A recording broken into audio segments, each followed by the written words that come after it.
up, guys? Hello, folks. How we doing? It's good to be back. Good to be back. Yeah. Where were we? I don't know, man. Life.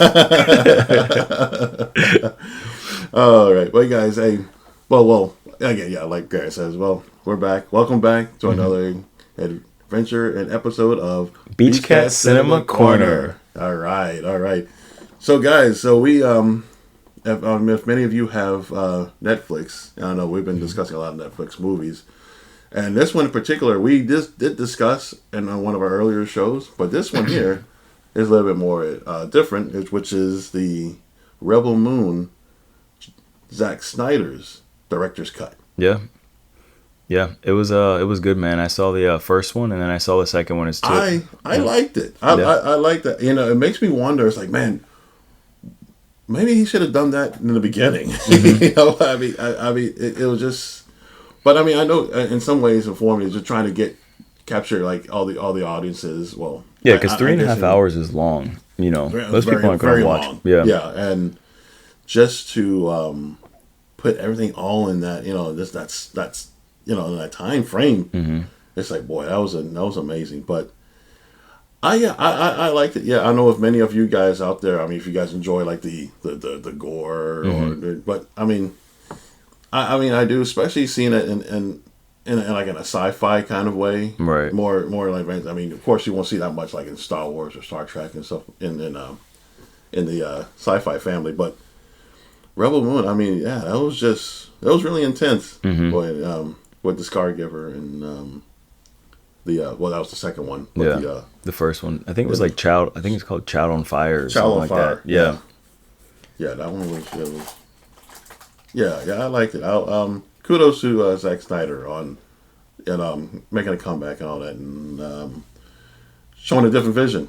Yeah, of the movie. Yeah, and I'm really glad that, you know, I think that in the first one we kind of talked about how you know, Zack Snyder, I guess, supposedly proposed this to Disney, and then they rejected it because it was too much like Star Wars, so he wanted to do his own thing. And when you really watch the director's cut, could you look at the space battles and stuff in reference to Star Wars? You can, but it's really just his own story. And one of the things that I like about the director's cut is that 3.5 hours is long. I love that, though. The same thing with Lord of the Rings, that they gave so much extra content in the director's cuts, too. True. Good point. Yeah. Good point. And they kind of went more into some of the things about their world and King Belisarius and the princess that was the life, you know, able to bring things back to life. I think her name was like Ellis or something like that.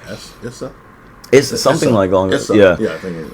And then they went a little bit more into Korra or Arlethea's story, the main character. And one of the things I really liked was the thing that's on the ship, the King's Gaze, the thing that's connected to all the tubes, that mother-like creature. They're called, I was doing some more research, but they explained so much of it in the movie in the director's cut. They're called Callies, and that one was called Rue-Callie. And there's apparently, like, they're celestial-like beings that they've harvested to power their technology on the mother world, which is where King Belisarius is, you know, at the end of the movie is building that giant army armada up Mm-hmm. to go to war. And I think that the next movies are going to be very, very war-based. But again, man, like I love that there's kind of just more exploration through space right now. I love that there's more exploration to the characters, and the director's cuts for me were great. I love it. And it's crazy because most feature films might be an hour and a half, 2 hours long, but normally when they shoot a film, it's usually shot 2 to 4 hours of content. So I'd love to see more director's cuts, man, just in general. Yeah. This is like Gary said. I mean, you see different perspectives on. I mean, I would be curious to see if George Lucas have a director's cut. Yeah. You know, or well, I think Spielberg had a couple of his director's cut. But yeah, mm-hmm. I thoroughly enjoyed it. I'm looking forward to seeing some more of the Rebel Moons. Mm-hmm. Guys, if you get a chance, check out on Netflix. Let us know what you think about do you like the director's cut, mm-hmm. or do you like just the normal I guess what you call it, just a non-director's cut. Yeah, because that's the way to put it mildly. I know a lot of people complained about the Snyder's cut of Justice League compared, because the first one and the Snyder's cut were so different, and people were like, "Oh, it's too long," and I was like, "Yo, this is great." Okay, it may be too long, but yet it's still action packed. Yeah, it captivates you. Mm-hmm. You know, and that's what Zack Snyder is trying to make sure that, you know, as us as audience members, that we're captivated by like every action of the Yeah, movie. And and so and by telling a full story, it's like you have all this content. Why not make a director's cut? yeah, yeah, I totally agree. I agree with that. Absolutely. But if you think if you ask like, well, what would we give the rating between the director's cut and the non-director's cut, I will say, I don't know if I can remember what I gave the last one. I will probably give it maybe about an 8, because it's just the more intensity of the director's cut. I mean, it's more, yeah. I mean, just really just gory and and that how it was projected. But that's just me. What about you? Yeah, I mean, I would keep my score the same. I think that I gave it a 10 because it's like it just hit every nodule for me. And I want more. Like, I love that they was able just to explain and go into more of a story, and that to me is really important. Yeah, so, I agree. Yeah, and that's what I think on my last one, what I was talking about too, like how the different characters, how like Nemesis and Titus, and how the backstory on him, how they became why they are where they are during the battle.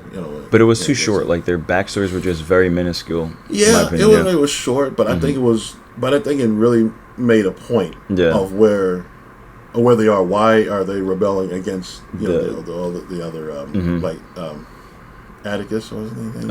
Admiral Noble. Admiral Noble. Yeah, and the King. And the King. Yeah. But yeah. Guys, again, go check it out. Let us know what you think about it. I deeply appreciate it. You got anything else? That's it for me, man. That's it for me too. Me too. I know.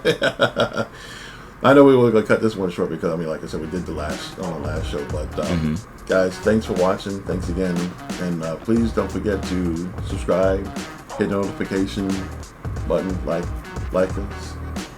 Again, leave comments. And if you have requests for other stuff you want us to review too, let us know. Yes, and we'll make sure that we will definitely try to check that out ourselves, and then we will have a show on that too as well. We appreciate you guys, out there for that.